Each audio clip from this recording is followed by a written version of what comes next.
안녕하세요 tout le monde, 我是 Yu. I'm in Hong Kong and Macau for 3 days and I want to show you what to eat and what to do here. So today I will show you top 10 things to do in Hong Kong, but I'm also going to Macau for a day, so stay tuned for what to do in Macau as well. And I also want to show you all the great foods here, so I'll also be showing you the top 10 food to eat in Hong Kong and Macau. So make sure to stay tuned for those videos and let's go walk around Hong Kong. So currently I'm in Nan Lian Garden and this is a Tang Dynasty style garden. It's really peaceful in here. You can hear all the birds and the calm music in the background, and it's super cool because we're in the middle of the city in Hong Kong, surrounded by tall big buildings, and there's this nice garden area here. So make sure you come visit during your trip.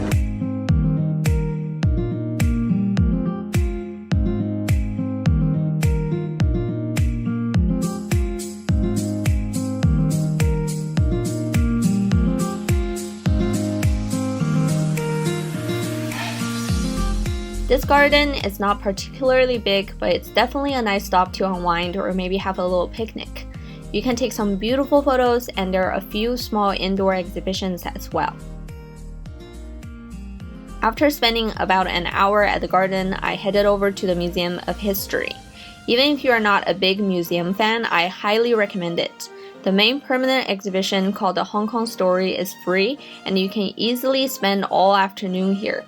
If your time is limited and you want to spend only a couple of hours here, make sure to save most of your time for the second floor because I find the replica of all the Hong Kong streets much more interesting.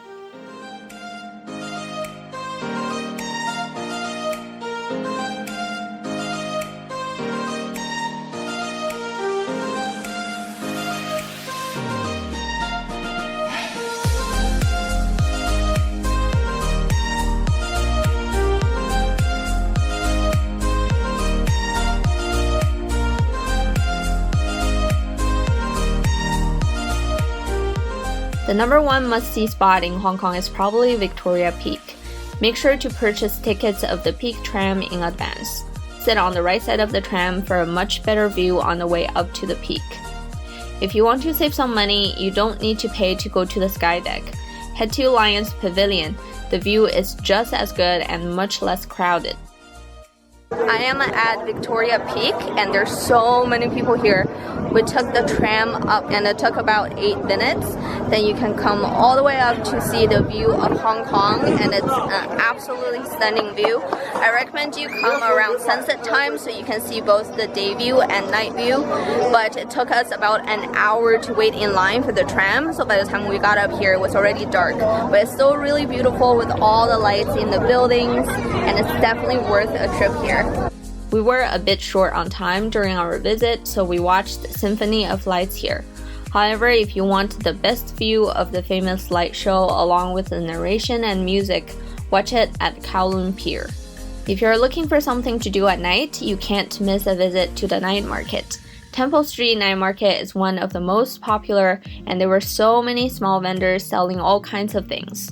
Make sure to bargain lots because prices are marked up, but you can find lots of interesting souvenirs here.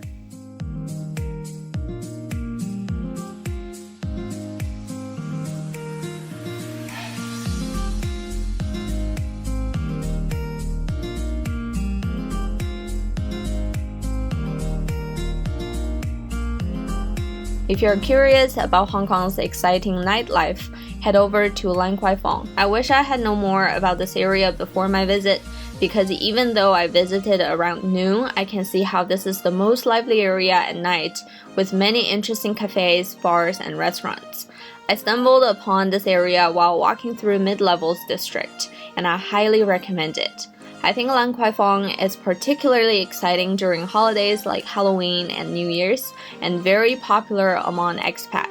Too bad I couldn't spend some time at night here, but I wouldn't want you guys to miss it. That's why I make these videos so you guys don't miss out on all the great spots to visit. Close to Lan Kwai Fong, you can ride the world's longest outdoor escalator system. It connects Central and Mid-Levels, providing an easy connection between those two districts for locals and tourists. It's not a continuous escalator, so you can hop on and off to visit all the fun shops, cafes, and restaurants in between. At Central District, There is a special Starbucks at Duddell Street decorated as a traditional Hong Kong cafe, offering a couple of exclusive drinks. Right outside of the Starbucks are these staircases that have been built almost 150 years ago. Many famous Hong Kong movies include scenes shot here. The 4 gas lamps at the top and bottom of the steps are the only working gas-powered street lights left in Hong Kong. These stairs and lamps are declared monuments of Hong Kong, and you can take some really pretty photos here. You will mostly ride the MTR while in Hong Kong, but don't miss a chance to ride the tram, also called Ding Ding by the locals. It's one of the earliest forms of public transportation. Some of the tram cars can be hired for private parties, and car number 120 still has the original decor inside. Try to grab a seat at the front or back of the upper deck and enjoy a scenery ride.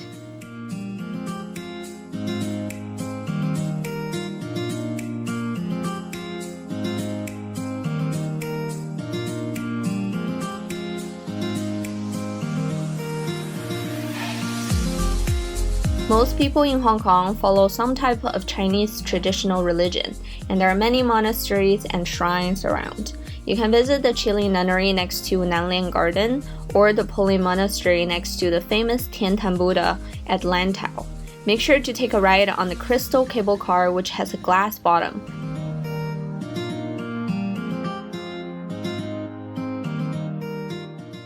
You have to walk up 268 steps to reach the big Buddha statue. It's quite an impressive view. It's a bit out of the way, but close to Hong Kong Airport, so I highly recommend you visit the monastery and the big Buddha on your way from or to the airport if you can manage it. Another tip for Hong Kong is to take the airport express train. The journey between airport and Central takes less than 25 minutes, and if you plan on taking the train back to the airport, you can actually check in your luggage up to 1 day in advance at the train station. This way you can travel light on the last day of your trip freely. Also stay tuned for another video dedicated to 10 foods you must try in Hong Kong.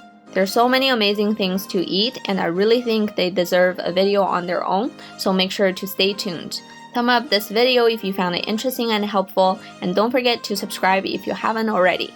Comment down below if you have other must-visit places to share, and I will see you next time. Bye!